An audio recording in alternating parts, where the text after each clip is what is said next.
Thank you very much to all the speakers. Brian Sheehan from Gael LGBT Equality Network. I mean, so much of it is linked, but I want to pick up on something Pio said because I think it's critically important. It's about openness and about an evolving openness, and I think you put it really beautifully, which is that people have closed minds just at the moment, and I think it's a critically important thing we need to hold on to. If we take even civil partnership, building civil partnership up across a couple of years with the support of ICCL and very many others, was about making minds that were closed to something, open to it. And I think one of the great victories for Ireland was that we had it didn't become a political football, it became a serious issue that all parties supported as it went through Parliament. And I give great thanks to Paschal and to Jerry for that, and to Marcella. One of the things that you mentioned, I think, is really important, which is it's the specific incident you talked about, because I was in exactly the same situation as a young man in 1993, watching those debates. And I don't know if you know, but Senator Norris has talked publicly about that same politician coming up to him to apologise to him. Okay. Because he realises, in hindsight, that what he did was incredibly damaging, not just for lesbian and gay people in general, but actually for his son, who was gay, and only came out to him later. And I think therein lies something, and I think it's why it's been phenomenally important for Ireland, and I think for Fine Gael that Jerry came out last year, and he's back now, so I can talk about it. You're still talking, you are? I am. You wouldn't do that in my committee? Sorry. It's a year on to the day since Jerry did his interview, actually on Monday, and I'd like to say a huge thank you to you, Jerry, for inspirational leadership at a personal level and a political level, and as Colm alluded to, never again can Fine Gael or indeed any political party in Ireland talk about LGBT equality as something other. And I think the incredible victory that you took, Catherine talked about brave steps, and I think it was a very big one. So today I'd like to salute you for that. Thank you very much.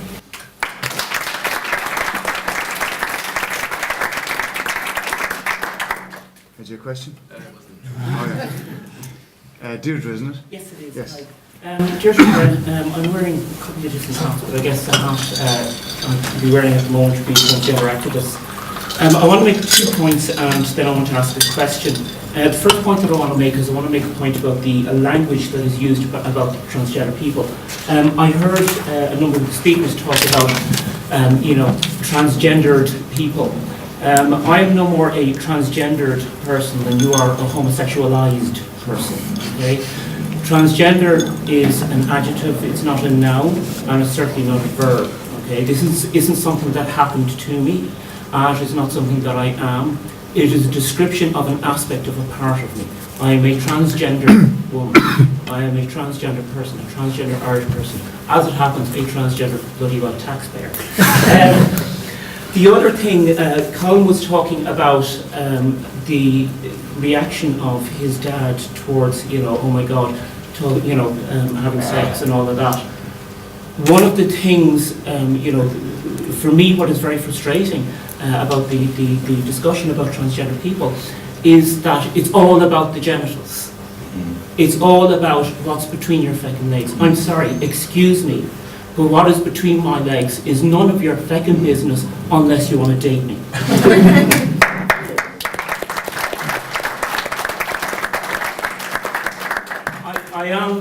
I can understand the fascination and all of that business, but actually, the phenomenon of being transgender is not between the legs, it is between the ears and it is in the heart.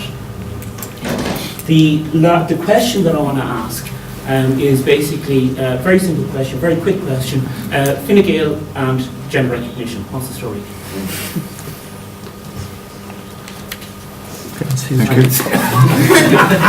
You want me to answer it now? Whatever. It's part of what Minister Shatter is looking at in a suite of his proposals, and to be quite honest, we haven't been part of the consultative process. If you like, I can talk to you afterwards in terms of raising it with Marcella Cochran-Kennedy, who's actually the chairperson of the Justice Committee internally as well, in terms of maybe discussing that.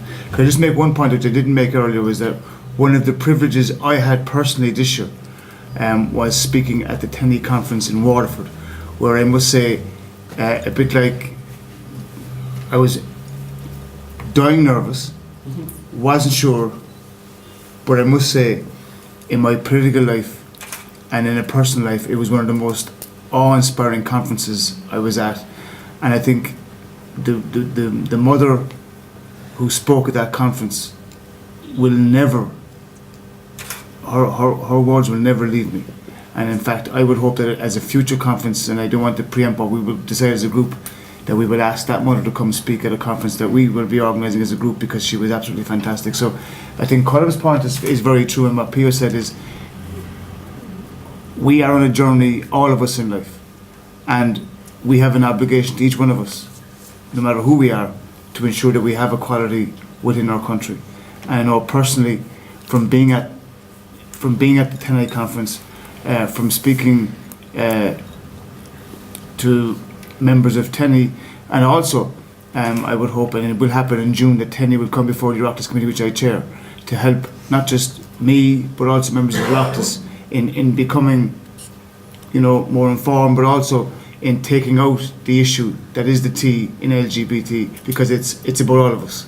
So maybe I'd be happy to talk. Do you want to come in, Paschal? Yeah, well, and just to be helpful, I've met with Broden and some of his colleagues already, and I gave him an undertaking that I would invite him into our Justice Committee meeting. Now, we would have had it this month, in fact, but Broden wasn't available, and I particularly wanted him to come. So it's actually, we have a date scheduled already for May. So that conversation is starting now with us. Just bring in Mark for 1 second, so I don't come back to you. Yeah, I mean, I just want to say first, I don't think I made that particular linguistic slip, but if I did, I apologise. Where we actually are, certainly in terms of the Foy case, is that the legal team from the Free Legal Advice Centres, or FLAC, who've taken that case, have really lost patience at this point. And so they're actually in the process of going back to the Strasbourg court. You might know that normally you have to exhaust domestic remedies before you can go to the Strasbourg court.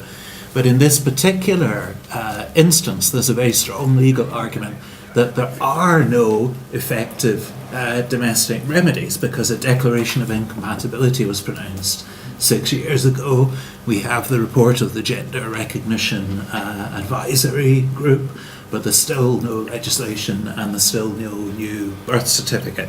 So I'm very pleased to hear that it's back on the agenda of the Justice Committee. But essentially what is happening now is that somebody who has been personally battling for a very, very long time through the courts is in the position where she's going to have to go back to the courts again, this time not for recognition of the fundamental right of her identity, but for recognition of the fact that she has a right to a remedy now that the court has declared that the law is incompatible with the European Convention on Human Rights.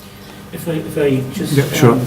I have to say one thing that I'm concerned about is that I changed my passport over about 2 years ago, and I have to say, thankfully, it was actually a relatively painless process. Now, there was a lot of stuff that I had to go through to get to that point, but when I got to that point, it was a relatively painless process, and I have to say I'm very disheartened and disappointed that since then it has become a lot more difficult for a transgender person to change the gender on their passport.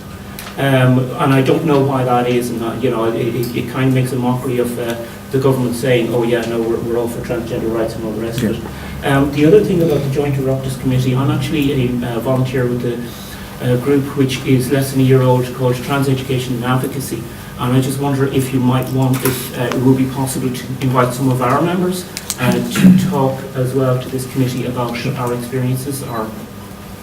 Sure. Yeah. Cool. Great. Brendan. Brendan O'Farrell from Dublin South West. My question is for I suppose Jerry and Colm as well.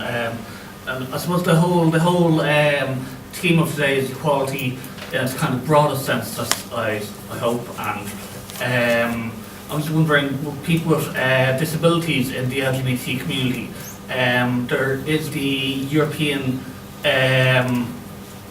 new piece of legislation coming through Europe, so I believe, the European Convention on for people with disabilities has been ratified. Sorry, it has been signed by Ireland, but has yet to be ratified. And I'm just wondering if I ask Sherry and maybe Colm, when do you think Ireland will ratify that? Yeah, it's a UN treaty as opposed to an EU treaty. It's the UN Convention on the Rights of Persons with Disabilities. The government have signed it and indicated that they want to ratify it. There's some, as is often the case in Ireland, a government will sign, and if it's committed to ratification, will begin a process of legislative change that's necessary so that it can then ratify and not be in conflict with the new obligations. With the CRPD, there's a particular need for the government to introduce capacity legislation, particularly looking at the area of what we would rather call legal capacity, but which unfortunately the government is still referring to as mental capacity. And that legislation has been very much delayed. We had expected that it would have been introduced by now. We understand that it's been due any time soon over the last couple of weeks. As soon as that legislation is brought through, it's been on the A list, I think, on a number of occasions. As soon as that is brought through, we'd hope to see Ireland ratified pretty quickly, and that's a hugely significant and important convention in lots of ways. And actually, it even has significant impact beyond the whole area of disability. If you look at the question of capacity, for instance, it means that there's a presumption. It requires that there be a presumption that every person has full capacity to make a decision, and that rather than having proxy decision making through a guardianship model or anything else, society needs to put in place mechanisms that support people to exercise their capacity. Right? That's an easier concept for many people to recognise, I suppose, in the context of disability. It becomes more challenging the more profound the disability becomes, particularly in the area of intellectual disability. But for instance, it also has implication in the area of children.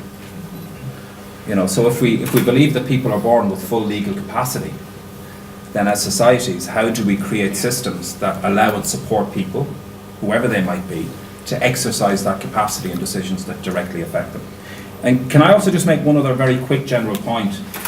There's a lot of language at the moment around bigotry and prejudice, and I was going to say delighted or encouraged, but it's something I've been thinking about a lot myself personally, about how do we begin to move with what Pio had to say in particular on that question of transgendered issues, and how the LGBT community and gay men in particular have behaved towards lesbian women in the past, or perhaps still. Because we all carry prejudices. We are all capable of holding positions and beliefs and attitudes that manifest in a bigoted way. And I think we've almost demonised bigotry too much. Do you know what I mean? I think we have to begin to normalise a public discourse that makes it possible for individuals to recognise that their positions, which are based on, more often than not, a lack of understanding or awareness or appreciation, a failure to engage with what I called earlier the human lived reality of the other, that results in us manifesting and behaving in ways that are prejudiced, that are manifestations of bigotry. We're all capable of doing that. We have to stop demonising and seeing, the most appalling insult we could level at anybody is accuse them to be homophobic. I know an awful lot of homophobic gay men. I've had to debate with some of them over the last while, in particular, on the question of marriage equality.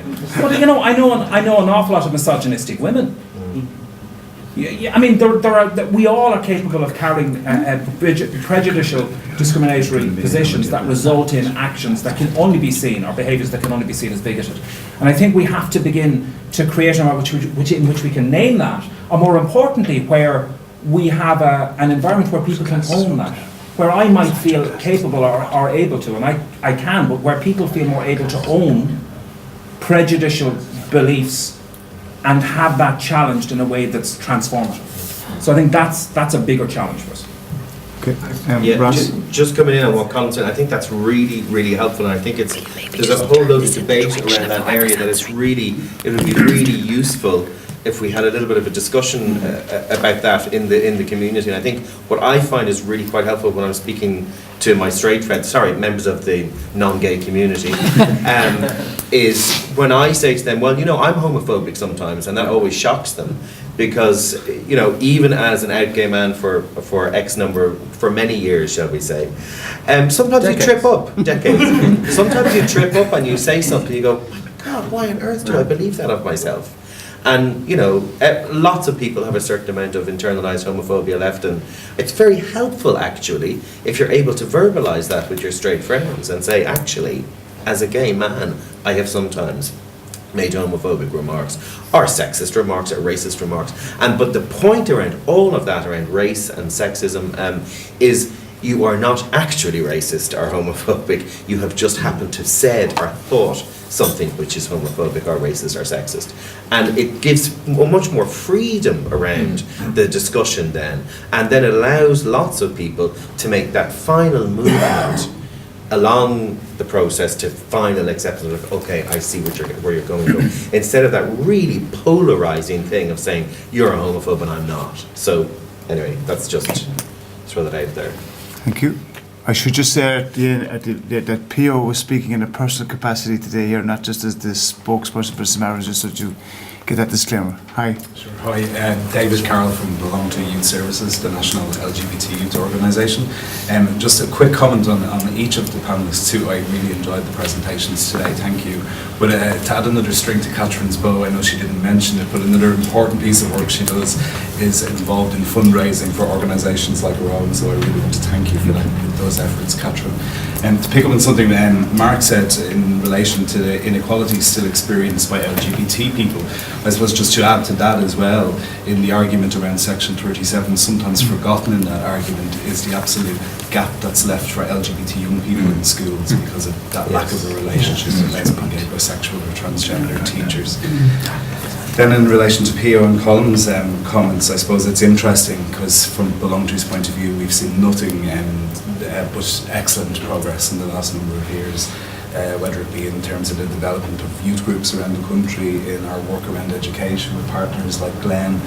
But it very much is, from a practice point of view, we see it's those often complex intersections of identity for young LGBT people that still cause a problem and still cause significant additional marginalisation, which sometimes comes from within the community themselves. So if you're a young gay man who has a disability, or if you're a young lesbian woman who's a member of the Roma community, those additional identities often cause significant problems, and those problems really need to be addressed from within our community too. All too often we hear the experience of young people being that they almost have a sense of having to choose one or the other without being able to find a happy medium of both. Okay, thank you, and thank you to you and Michael and all your crew and Belong to for the tremendous work that you do. So thank you. Anybody else offering? Yeah, Adam. Hi, Jerry. Adam Long. I'm speaking here in a personal capacity, but I've been involved with the NLGF, and you're a coalition, you're a junior coalition partner. No, we're a coalition of equals, Adam. But I find the equality language, I think that can take different contexts. Just first of all, I just want to think, having Fine Gael LGBT genuinely, I think is a very significant development. I think obviously being the leading party in government, I think it's important to have that voice within the party. And I know you're doing very good work. And I mean, anyone who heard Jerry's speech, and indeed John Lyon's speech at the convention, I think that personal intervention was very significant because we had such a great day on the Saturday at the convention, and there was a feeling that we were getting bogged down in kind of technicalities, and then the Ronan Mullins were being deliberately obstructionist. So you in particular, and John also, I think brought the debate back to where it counted. So I think it's important to acknowledge that. Just in terms of having that, and I would hope this would focus minds within the political system, the overwhelming endorsement of marriage equality, I mean 79%, and that was after both sides of the argument got equal time. It was, a very civilised debate. I suppose now we're looking as to a possible timeline about having a referendum and about getting marriage equality through. And I think it really is essential that that process happens within this period of government. And I think it's also essential, as I think Colm alluded to, that's not seen as a party political issue. I mean, we've now arrived at a stage which is very welcome, that's now the mainstream position in Irish society, regardless of what other political views you may have on other issues. That it's not just a Liberal position. So I don't like sometimes the discourse around it's Fine Gael versus Labour, that marriage equality might be a trade-off for Labour. And I think that the more, but I wouldn't want to say Liberal wing, but I think, there's clearly a lot of support within Fine Gael for the equality agenda. And I think, and Alan Shatter is a very prominent example of that. I think that needs to be kind of articulated more, I suppose, by Fine Gael, that this isn't actually a party political issue or kind of an issue within government. So kind of bearing all that in mind, when would we be looking at realistically, a referendum on marriage equality? And it really does need to happen within this period of government, because we don't know we don't know what's going to happen after the next election. So I think, we have to make movement on it in the next, during the strike. Yeah, good point. I suppose just on a personal level, I don't see marriage equality being a trade-off between Labour or Fine Gael. I think it's a fundamental right that we're entitled to and should have under the Constitution that is born out here in the context of the specifics. As members know, the Constitutional Convention will report back to government. Government will then have a debate in the Oireachtas on the different modules that is reported back to it. And in the context of the referendum, I think Minister Shatter at our previous public meeting made reference to the issue of parenting and guardianship.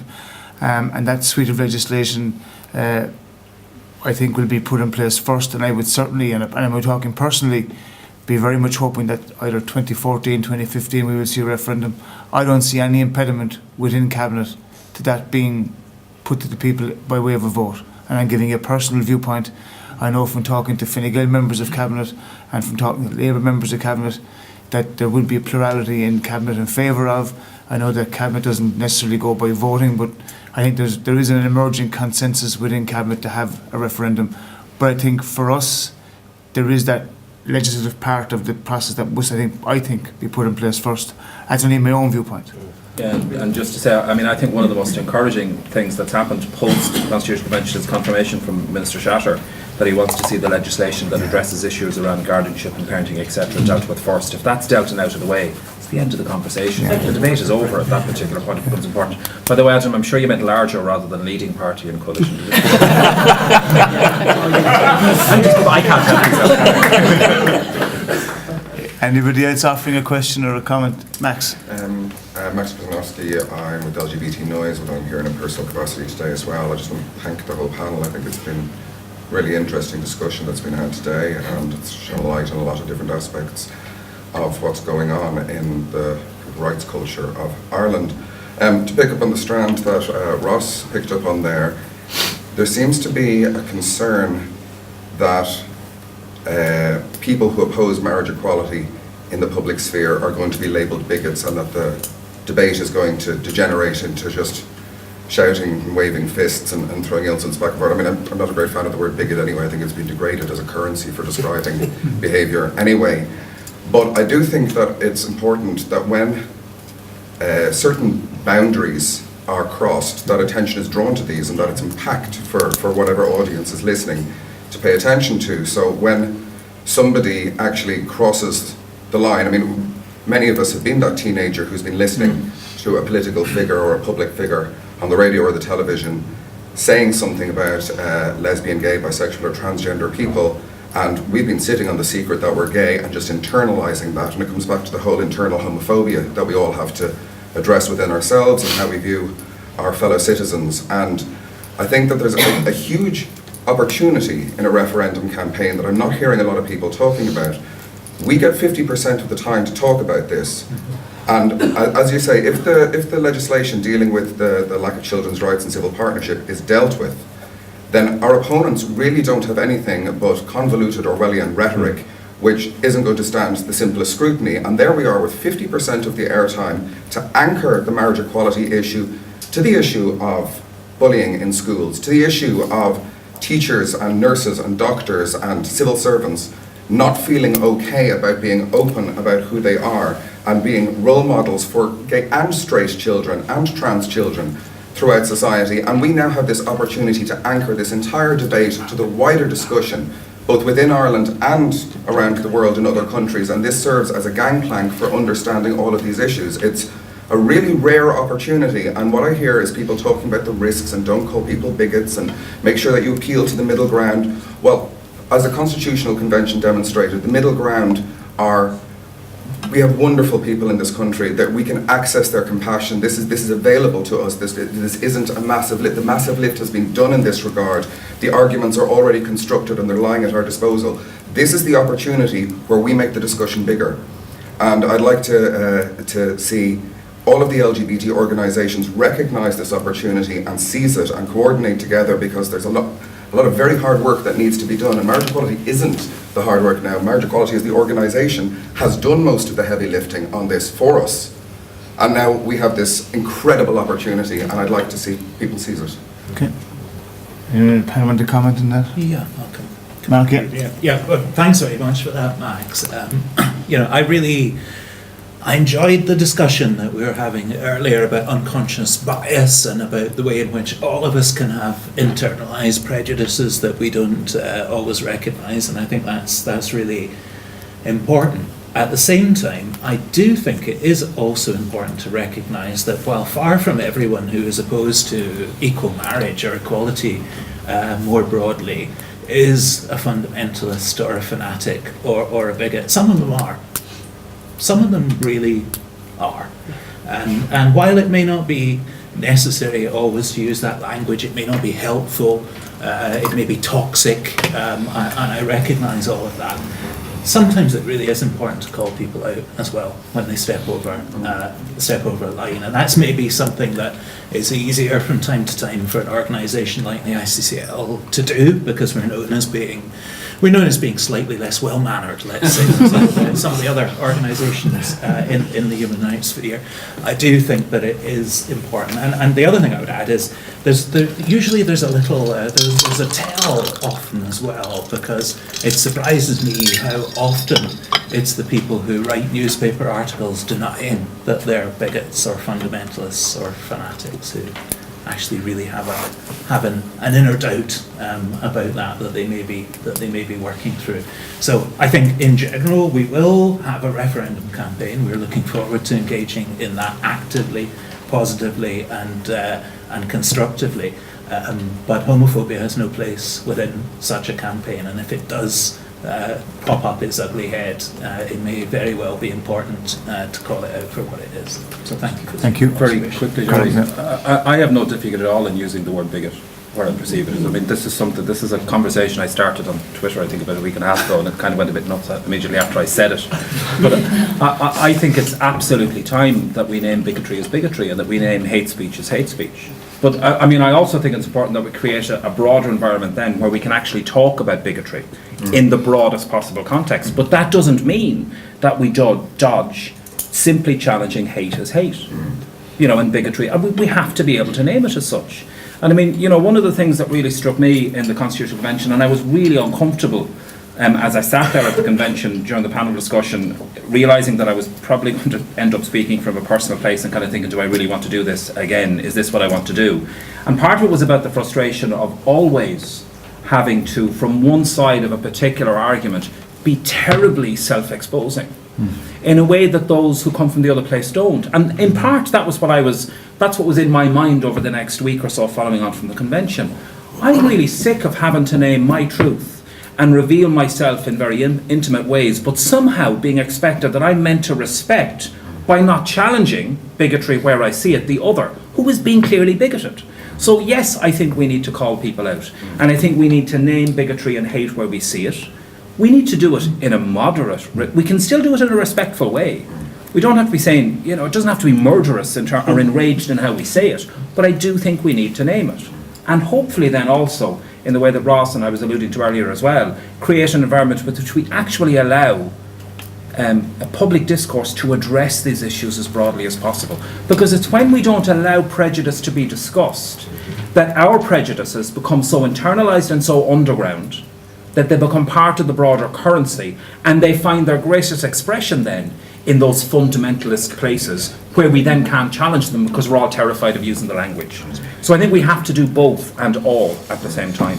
And I think certainly, we talked about this a little bit earlier on, that question of how do we use the referendum campaign. I really like where your thinking is going, and at the same time, the one thing we know about referenda in this country is they're very rarely about the thing that they're meant to be about. So and I'm not disagreeing with you at all, but I just think we've a lot of thought to put into whether or not in the context of a referendum campaign we want to, how explicitly or broadly we want to open it up. But if what we're doing is talking about the human dignity of people and marriage equality as a final significant expression of perhaps full equality for LGBT people in Ireland, then that's a really valuable moment as well. But I agree with what you're saying, and I think it's intriguing, and I think we need to talk it through a lot. I'll just begin, Catherine. If I talk a little bit from our own experience as well, when we talk about, we talked about educating, we talked about breaking down that unconscious bias, we talked about people's misconceptions, and therefore we're talking at the moment very much about a very public national debate.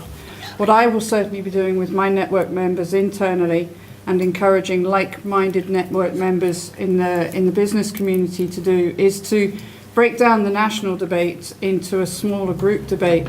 Find your colleagues who have no issue with you on a day-to-day basis, but who may, when reading about the bigger picture, may have a different view. Bring it home and bring it back to the people that you know, so that when you sit there and say, and this is kind of what I was saying about educating non-LGBT employees, just be there and be available to talk to people. So we certainly will be encouraging internally, without storming the corridors and telling people how to vote and what to think, but being there so that we can talk to colleagues about things that they may have questions around. And I'm certainly going to be encouraging my immediate network colleagues to do that and be available. But I think in a business community, we all have a responsibility to do that too. Just before I bring in Pio, Colm McGowan has to go because he's a prior commitment, and I want to just thank him for staying with us and for being with us, and to thank him for his presence today. So Colm, thank you very much indeed. Thank you.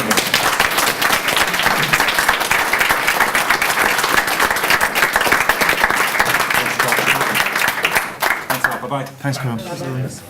I suppose an observation I would make is that this referendum is probably unlike a lot of others that have happened in the country, in that it's really a referendum that would be won in living rooms and in family homes, ironically enough. The airwaves, I think, don't really add much to the argument. It's the fact that most families have someone within them who are gay. And most Irish people at this stage have been at a civil partnership and kind of would wonder, what is the difference? Why are we so afraid? I think that's the huge advantage we have. It's not going to be, I'm sure it won't be pleasant, but it needn't be that battle that we think it is going to be. Okay, thank you. And this man here, sorry, your first name is? Declan. Declan, thank you. Just from an organisation called Shout Out, which is an organisation very much in its infancy that kind of attempts to tackle homophobic and transphobic bullying in secondary schools.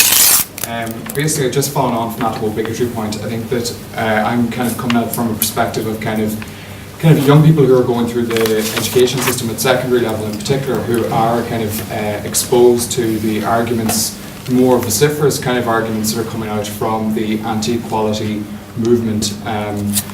As we're kind of gearing up, I guess, for an inevitable referendum campaign over the next while, what way do we think that we can do as an established community to protect the young people, the people who are the closeted cases, if you like, those people who aren't comfortable in their own skin as of yet, those people who are being subjected to homophobic bullying or transphobic bullying as they go through the system? What can we do as an established community to help those people as that debate heats up, as those kind of comments that are not helpful to people who are struggling with it become public and they're very much subjected to those? What do we think that we can do to help those people? Okay. Again, I suppose I take a perspective coming from an organisation that provides emotional support on a widespread basis without any particular niche in mind. I mean, one of the things that really strikes me that over the last 10 years is the amount of organisations that have grown up supporting people in particular niche organisations. The fact that Belong To and other organisations exist is an enormous comfort blanket because they can reach people. And I think we have to obviously be very mindful of that. As one of the things I wanted to mention was the fact that while elements of this campaign will be nasty because some people have nothing other than nastiness within them, it is important to reach out to those, and I'm glad to hear that organisations like your own are doing that. Just on the youth side as well, and David and I have talked about this quite a lot, and it's not necessarily specific to the marriage equality issue, but it's about giving the young people a voice as well and understanding the challenges that they're going through. I know when I was considering my career at secondary and at university level, the image and the perception of working in a firm of chartered accountants in a very male-dominated professional services environment actually challenged at one stage in my life, will I come out? Will I be able to be me in that environment? I was brave enough to say yes, and I was brave enough to bring my whole self to work. And one of the things that David and I have talked about exploring is working with younger people who are going through schools, going through university, and making those career decisions, and about having availability to us to talk about what is life like working in any environment. We don't have to suddenly find ourselves being air stewards or waiters and things like that. You can be doctors, lawyers, accountants, heaven forbid, but you can be an accountant. Even politicians. Even politicians. I wasn't going to say it. But what's important then, what's the link between the marriage equality for me, is about giving them the strength to find the voice to say, I have a future. And if I have a future career, I have a future life, I have a future in whatever choice I make, then there's that link, I think, and I'd like to see it happen. Pass. Yeah, I just want to... And then Stephen. Okay, I just want to, with around that whole issue of bigoted language and then the other conversation that we're having, I mean, it's quite nuanced, and I accept that, you know, when you're angry with somebody for saying deeply homophobic remarks, it can be hard to step back. And just to quickly illustrate, a few years ago, there was a very senior politician, not too distant from this room, who wasn't particularly supportive of us and has come on a journey and is much more supportive. At the time, I would have been very happy to have a very public go at him, but I didn't. And obviously, that helped in a longer term for him to reach that point. On a very practical point, at the previous weekend of the Constitutional Convention, by giving permission and a safe place for straight people to talk about issues around us and ask us kind of spooky, challenging questions that maybe they're a bit embarrassed about, we are able to work out the biases that they have, that maybe they kind of instinctively know are, but they're not sure. And it's only by helping them say that to us are we going to be able to challenge them in a bigger way. Like, for example, a senior politician last weekend said to one of our board members, but, you know, sure, lesbian mums don't want their kids to have any relationship with the dad whatsoever, do they? Go, no, that's not true. Like, lesbian mums are very aware of the importance of giving the children and having the knowledge of the children's medical history, for example. So, like, it's just not true around all of that. So there's lots of things that straight people are thinking about us that we need to find out, and we need to give them a bit of a safer place to be able to do that, and a nuanced approach to some of that homophobic language is going to help us do that. So, May I just very briefly come in, because you asked a rather direct question, what can you do to support those children?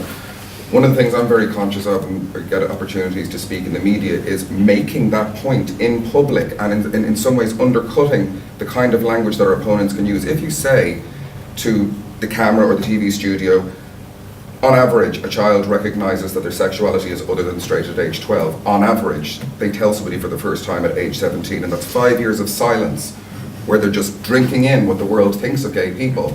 And now you on the dais, for example, have just said X, Y, or Z about gay people. You are speaking directly to those teenagers. If I'm a teenager at home watching that, I suddenly feel that at least my vulnerability is recognised, that I don't feel that I am an isolated atom that is the subject of discussion in studios. I feel that I'm somehow identified in the minds of people.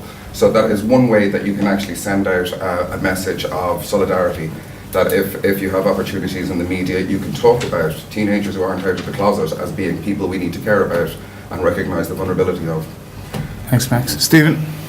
Would the panel agree that the gay community has been very good about telling the wider community why equality is important for us, but been pretty bad at telling them why it's important for them? And that when the referendum happens, or when we campaign against homophobic bullying or any other kind of discrimination, the real way to win those arguments is not to say why it matters to me as a gay man, or you as a lesbian, or as a transgender person, but why it matters to that voter as them.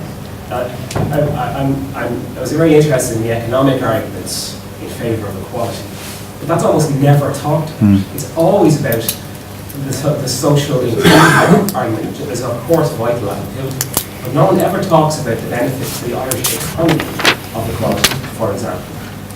I just wonder if you have any thoughts on that. You're looking at me again. No. And I can only reiterate what I was saying, and I think you're absolutely right. There are benefits, and if I was the only lesbian employee at Ernst & Young, I would still have a network of one.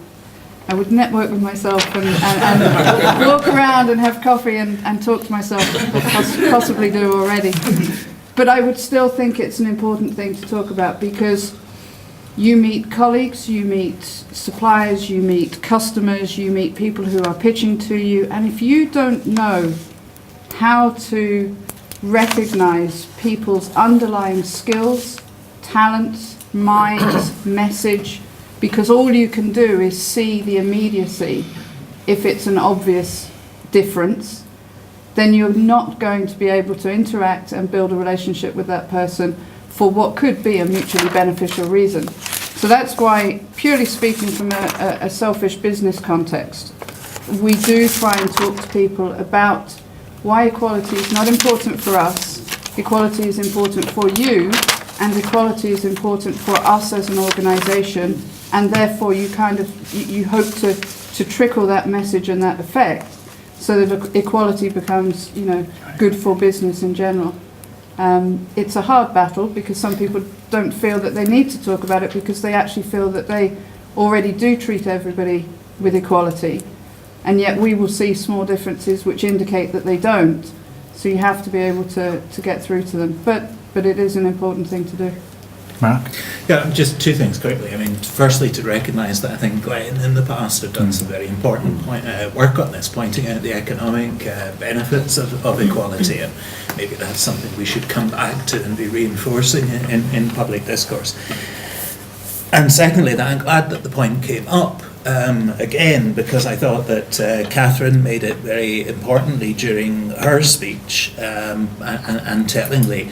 There's an entire body of research now that absolutely compellingly indicates that respect for diversity and equality, particularly in teams in the workplace, leads to teams that perform much more effectively in the long run, and therefore to enterprises, be they social or otherwise, which are actually more effective and have higher impact. You don't actually have to even be in favour of diversity or equality to look at this research and reach the conclusion that if you're a good businessman, a good accountant, a good leader of an NGO, diverse teams actually work better. You might have to invest a little bit more to make sure that the diversity is properly surfaced and fed into your decision making.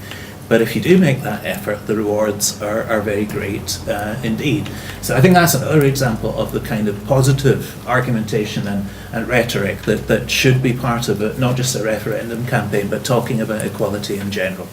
And just on that point, just to think, if you look at what Glen have done with their Diversity Champions programme, and also the research that it indicates that major companies and not so major companies are looking at Ireland in the context of the economic, going back to Catherine's point about the authenticity of the person at work, that what we're achieving economically is one that we should also be looking at to promulgate more, because it is a factor now in companies locating here. And in fairness, Richard Bruton and John Perry spoke recently to me about companies that one of the questions they will be asked is what is the policy towards LGBT people within the state or within, in some cases, the region, or what is it like in location X for people who are gay.